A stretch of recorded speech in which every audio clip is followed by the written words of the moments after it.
Hello, dear student. Welcome to the Pharmacon classes.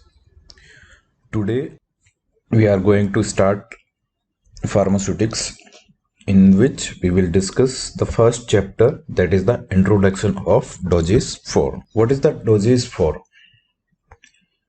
Basically, dosage form is a combination of drug substance and or excipient to facilitate dosing, administration and delivery of the drug to the patient by various route of drug administration. तो dosage form क्या है? Anything, या अपन कह सकते हैं any means by which drug molecules are delivered to the desired site of action within the body. Drug dosage form basically consists mainly two components. One is API and another is excipient. Here excipients का क्या role है? To ensure the stability. अगर drug किसी कारणवश pure form में unstable है तो उसकी स्टेबिलिटी को इंश्योर करने के लिए, या फिर एक्यूरेट डोज डिलीवरी. मान लो ड्रग की डोज है वो आपकी माइक्रोग्राम में है, तो उसको वे करना इजीली, तो उसके अपन साथ क्या ऐड करते हैं? डाइल्यूएंट करेंगे तो बल्क बढ़ेगा तो अपन उसको इजीली वे कर सकते हैं. तो dosage form also help excipient also help या ensure accurate dose delivery and product performance. अपन बहुत सारी डोजेज के अंदर माल फॉर एग्जांपल लेते हैं लिक्विड डोजेज फॉर्म के अंदर, तो उसके अंदर अपन प्रिजर्वेटिव ऐड करते हैं. अगर ड्रग ऑक्सीडेशन के प्रति सेंसिटिव है तो एंटीऑक्सीडेंट ऐड करते हैं. Preservative to prevent microbial contamination या ग्रोथ को प्रिवेंट करने के लिए ऐड करते हैं. तो ये सब आपके एडिटिव या एक्सिपेंट के अंदर आते हैं ड्रग के अलावा. तो एपीआई या अपन कह सकते हैं ड्रग एंड एक्सिपेंट, जिसके अंदर बहुत सारे, जैसे टेबलेट लेते हैं वहाँ अपन डाइल्यूएंट भी लेते हैं, ग्लाइडेंट भी लेते हैं, बहुत सारे एक्सिपेंट यूज लेते हैं. तो dosage form is the combination of API या ड्रग मॉलिक्यूल्स एंड एक्सिपेंट. ठीक है. नेक्स्ट अपन आते हैं क्लासिफिकेशन ऑफ डोजेज फॉर्म. तो डोजेज फॉर्म का क्लासिफिकेशन अपन दो तरीके से कर सकते हैं. First one is based on route of drug administration. यह तो अपन पढ़ेंगे फार्मेकोलॉजी के अंदर, डिस्कशन करेंगे इन डिटेल्स में. Second one is based on physical form. ये अपन सूटिस के सब्जेक्ट में डिस्कशन करेंगे. ठीक है. तो थोड़ा बहुत अपन डिस्कशन कर लेते हैं. फर्स्ट अपना डोजेज फॉर्म का क्लासिफिकेशन दो मेथड से कर रहे थे, एक तो रूट ऑफ ड्रग एडमिनिस्ट्रेशन और दूसरा अपन फिजिकल फॉर्म. तो रूट ऑफ ड्रग एडमिनिस्ट्रेशन के हिसाब से देखें तो dosage form mainly two class में. First one is local, second one is systematic. तो एक तो ड्रग जो लोकली अपन अप्लाई करते हैं, दूसरी ड्रग है वो सिस्टमेटिक रूट से यह सिस्टम के अंदर एब्जॉर्ब हो रही, intended to be absorb into the blood stream and distributed throughout the body. पूरी बॉडी के अंदर डिस्ट्रीब्यूटेड होगी थ्रू द ब्लड सर्कुलेशन. तो फर्स्ट वन इज लोकल, जिसमें के अंदर आते हैं आपका एक तो topical, second one is intra articular, third one is intrathecal injection and last one is retrobulbar injection. ये लोकल रूट के अंदर आते हैं. यहाँ ड्रग अपना एक्शन लोकली शो करेगी, जहां पे अपन लोकल जिस साइट पे अपन अप्लाई कर रहे हैं, एडमिनिस्ट्रेट कर रहे हैं, उसी साइट पे ड्रग का एक्शन आएगा. जबकि सिस्टमिक के अंदर ड्रग सबसे पहले ब्लड के अंदर जाएगी, ब्लड के बाद पूरी बॉडी के अंदर डिस्ट्रीब्यूटेड होगी. लोकल रूट यूज करते हैं मेनली फॉर लोकलाइज्ड एक्शन. या लोकल रूट से सिस्टमिक ड्रग का एब्जॉर्प्शन क्या होगा? बिल्कुल एब्सेंट रहेगा. सिस्टमिक एब्जॉर्प्शन ऑफ ड्रग है वो आपका रहेगा एब्सेंट या बिल्कुल मिनिमम रहेगा from the site of application. ठीक है. लोकल के अंदर फर्स्ट वन था आपका टॉपिकल। इसके अंदर ड्रग क्या करते हैं, ड्रग को एक्सटर्नली यहाँ पर एक्सटर्नली एप्लीकेशन ऑफ ड्रग, ठीक है। इंट्रा आर्टिकुलर, जैसे आपका हाइड्रोकॉर्टिसोन इंजेक्शन देते हैं एंटी इन्फ्लामेशन के लिए। इंट्राथीकल, लीडोकेन का इंजेक्शन हुआ और एनेस्थेटिक एक्शन। रिट्रोबल्बुलर, ये आपके लगाते हैं इंजेक्शन आई बॉल के अंदर, ठीक है। और एक लोकल और रूट होता है इंट्रा आर्ट्रियल इंजेक्शन, ठीक है। तो लोकल रूट के अंदर 5 है आपका। First one is topical, intra articular, intrathecal, intra arterial. तो ये चीज आपको ध्यान रखिए, बाकी डिटेल के अंदर अपन कोलॉजी के अंदर डिस्कशन करेंगे। Next systemic. Systemic first one is आपका ओरल रूट, देन सबलिंगुअल या बक्कल कैविटी। सबलिंगुअल या बक्कल कैविटी के अंदर आपको ध्यान रखना है कि इस रूट से अपन सिर्फ और सिर्फ lipid soluble, only lipid soluble and not irritating drug ही अपन दे सकते हैं। तो एक चीज तो ध्यान रखना, बक्कल या सबलिंगुअल रूट से ड्रग दे रहे हैं वो आपकी लिपिड सोल्यूबल होनी चाहिए। अगर लिपिड सोल्यूबल नहीं होगी तो वो ड्रग आपकी एब्जॉर्ब नहीं होगी। दूसरा ड्रग है वो नॉन इरिटेटिंग हो जाएगी। नॉन इरिटेटिंग होगी तो आपको मुंह में अच्छा नहीं लगेगा, तो आप थूक भी सकते हो। तीसरी चीज, ये रूट लीवर को बाईपास करेगा, तो ड्रग फर्स्ट पास मेटाबॉलिज्म से सब्जेक्ट नहीं होगी। फर्स्ट ड्रग का फर्स्ट पास मेटाबॉलिज्म नहीं होगा। तीसरा रूट है आपका रेक्टल। इस रूट से ध्यान रखना है कि इस रूट से आप इरिटेंट ड्रग वो दे सकते हो, ठीक है, रेक्टल रूट से। या फिर आपकी ड्रग का टेस्ट अच्छा नहीं है, कोई भी अनप्लीजेंट ड्रग है, उसको भी आप रेक्टल रूट से दे सकते हो। और रेक्टल रूट से देंगे तो अबाउट 50% ड्रग है वो लीवर से बाईपास होगी, 50% ड्रग का बाईपास नहीं होगा। नेक्स्ट सिस्टमिक की रूट के अंदर आपका क्यूटेनियस रूट से भी अपन हाईली लिपिड सोल्यूबल ड्रग ही इस रूट से दे सकते हैं।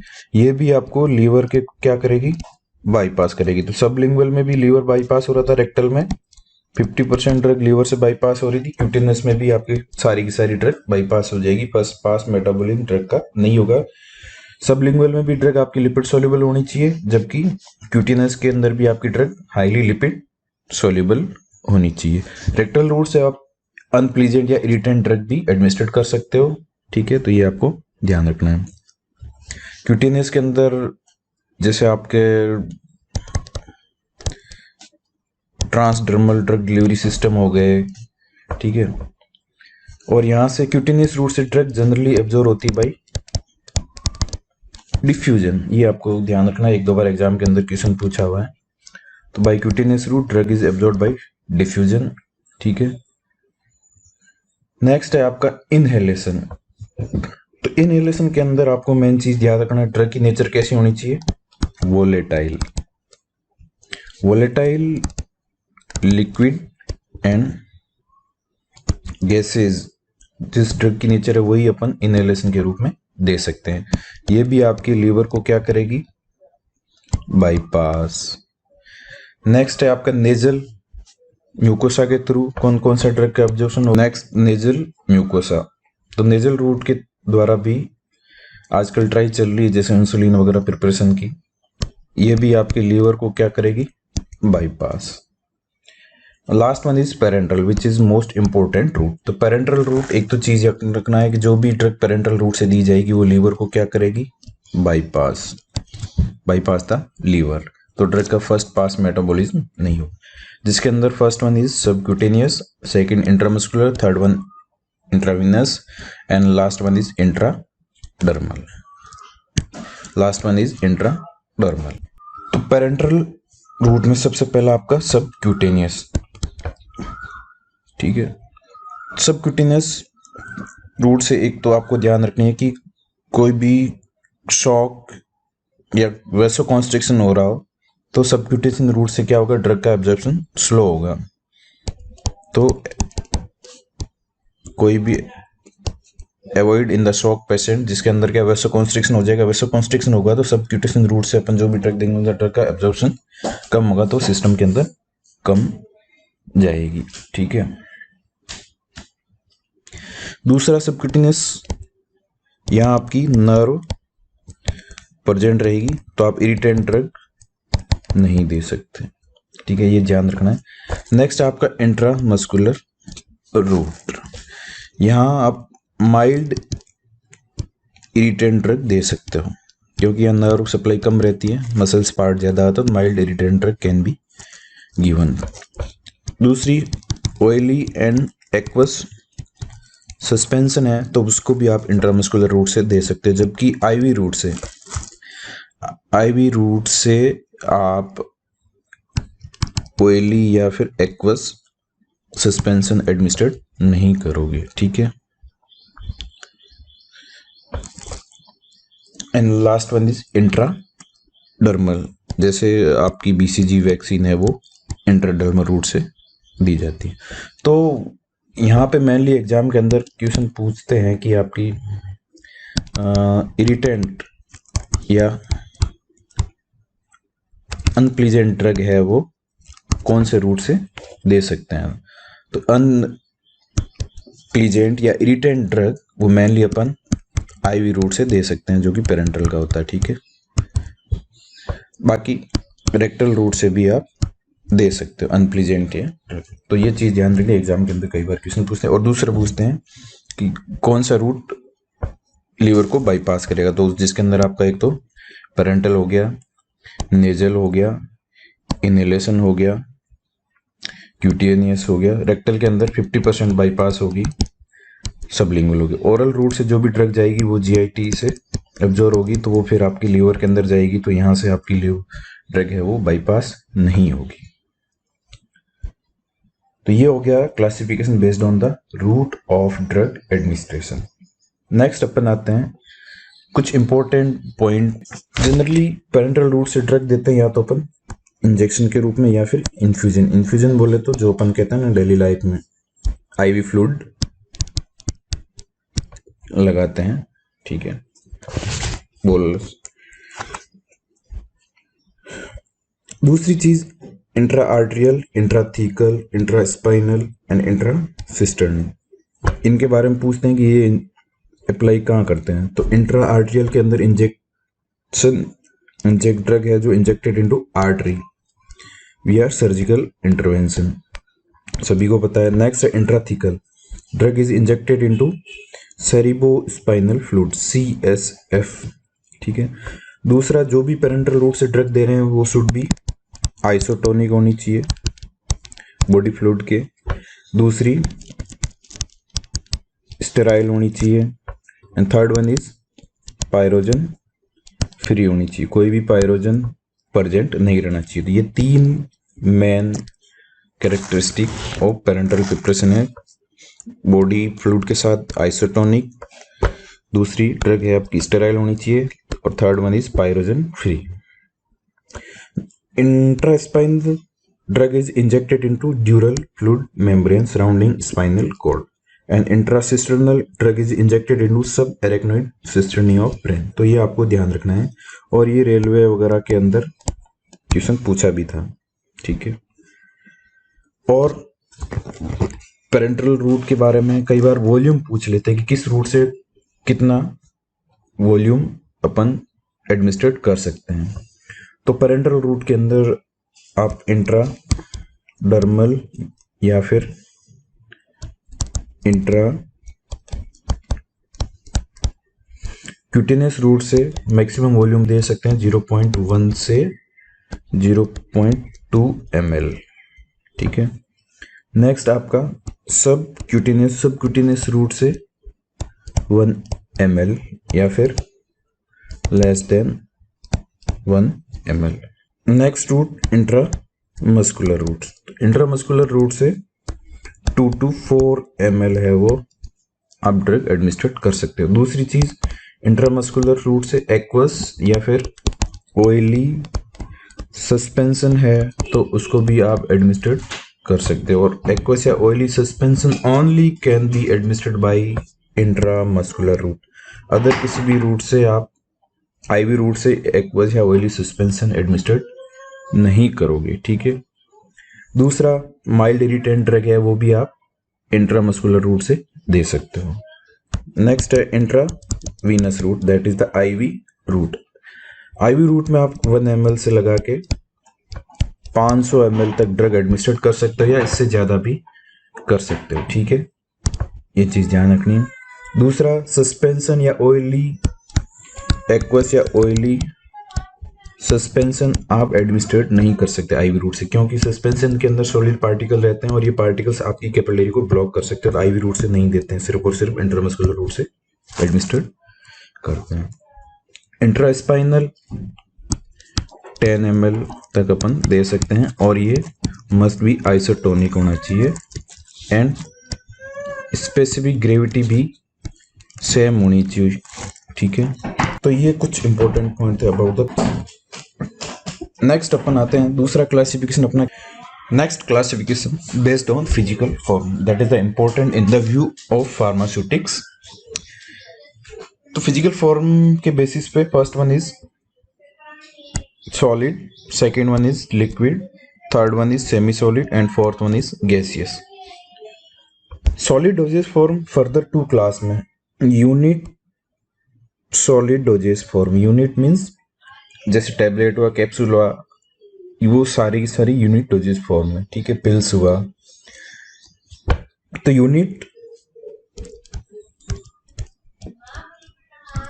सॉलिड डोजेज फॉर्म जिसके अंदर आपके टैबलेट हो गए, कैप्सूल हो गए, पिल्स हो गए। रिसेंटली सपोजिटरी भी आपकी सॉलिड डोजेज फॉर्म के अंदर कंसिडर्ड की जा रही है। पहले सपोजिटरी को सेमी सॉलिड के अंदर कंसिडर किया जा रहा था, लेकिन रिसेंटली सपोजिटरी को सॉलिड डोजेज फॉर्म के अंदर कंसिडर किया जा रहा है।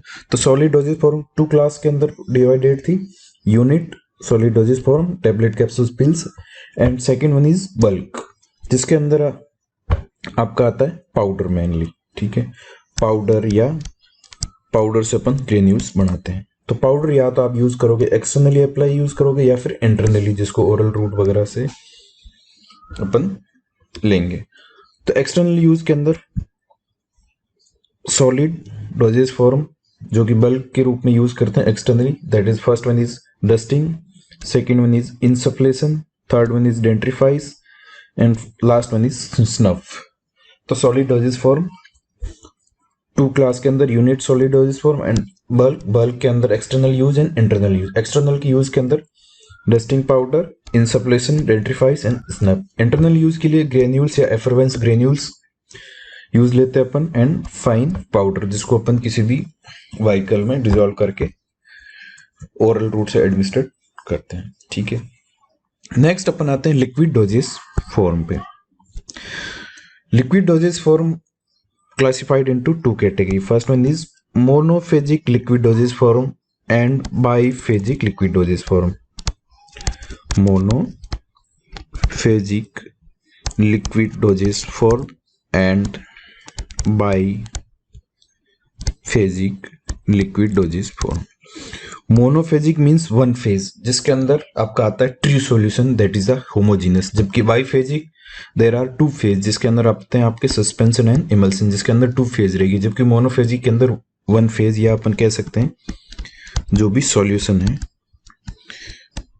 वो सारे के सारे मोनोफेजिक लिक्विड डोजेज फॉर्म के अंदर है। फर्दर अपन मोनोफेजिक लिक्विड डोजेज फॉर्म को भी 2 क्लास में क्लासीफाई कर सकते हैं, जैसे for internal use and external use. Internal use के अंदर सिरप हुआ, एलिक्जर्स हुआ, लिंक्टसेज हुए, ड्रॉप्स हुए, ड्रॉट्स, ये सारे आपके अपन इंटरनली यूज करेंगे बाय ओरल रूट वगैरह से इनको अपन लेंगे, ठीक है। नेक्स्ट है एक्सटर्नल यूज, जिनको अपन जनरली टॉपिकली अप्लाई करते हैं या किसी भी बॉडी कैविटी अप्लाई करते हैं, जैसे आपके लिनीमेंट हुआ, lotion, gargles, throat paint mouth wash हो गए, आई लोशन हो गया, आई ड्रॉप हो गया, ईयर ड्रॉप हो गया, नेजल ड्रॉप एंड स्प्रे हो गया, कोलोडियंस हो गए, डाउचेज हो गए। डाउचेज मेरे को मेनली यूज लेते हैं टू इरिगेट द वेजाइना, या वेजाइना में कोई भी साफ सफाई करनी हो, वॉशिंग करनी हो तो अपन डाउचेज यूज लेते हैं। और अगर हम रेक्टल में यूज करते हैं तो उसको बोलते हैं enemas. Enemas particularly for rectal and douches particularly for vaginal irrigation के लिए, ठीक है। बाइफेजिक लिक्विड डोजेज फॉर्म के अंदर आपका सस्पेंशन एंड इमल्सन। नेक्स्ट है आपका सेमी सॉलिड डोजेज फॉर्म, जिसके अंदर आपके आते हैं ointment, cream, gel and magmas, paste and plaster. ये सब के सब आते हैं आपके सेमी सॉलिड डोजेज फॉर्म के अंदर। Ointment, cream, gel and magmas, paste and plaster, ठीक है। गैसियस के अंदर एरोसोल एंड इनहेलेशन, ठीक है। तो ये क्लासिफिकेशन हो गया बेस्ड ऑन फिजिकल फॉर्म, ठीक है। तो in next chapter we will start from the liquid dosage form. Next chapter के अंदर हम लिक्विड डोजेज फॉर्म के बारे में डिटेल में पढ़ेंगे, जिसमें सबसे पहले स्टार्ट करेंगे मोनोफेजिक लिक्विड डोजेज फॉर्म और उसके बाद बाइफेजिक लिक्विड डोजेज फॉर्म।